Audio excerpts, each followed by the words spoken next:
Let's turn to Mike Finn, who's in Tokyo with what's moving stocks there. Mike, how's the rising yen affecting exporters? Not very well, actually. Car and consumer electronics makers dropping. A weaker dollar eating into their North American sales. Honda down 1.6%.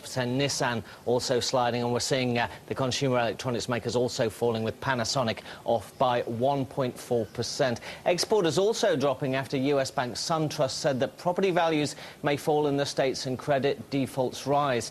Here in Japan, banks continue to raise cash to insulate themselves against similar risks. Sumitomo Mitsui selling $3.6 billion of preferred securities in September. They will go to institutional investors in Japan. They cannot be converted into common stock. Mizuho also raising cash, selling preferred securities. $765 million is the amount that it hopes to raise. Now, the big three Japanese banks have announced plans to raise more than $49 billion combined since last November. They reported $13 billion of losses in the last fiscal year. And taking a look at those banks, they're all heading lower today, with Mitsubishi UFJ off 0.8%, Mizuho down 1.3%, Sumitomo Mitsui down 0.7%.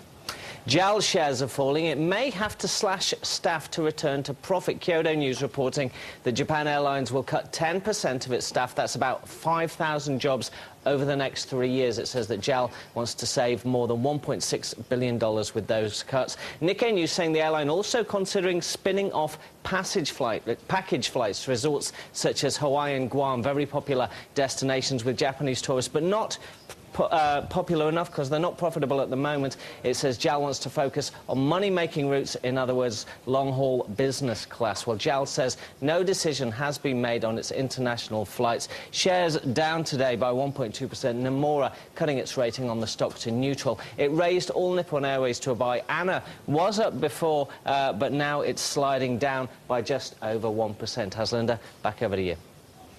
Mike, thanks so much for that. JAL down today. It's also down year-to-date, lower by 20%. As far as analyst recommendations go, we have 6 calls for hold, 7 for sells. But, you know, no one is recommending to buy JAL. Thank you so much for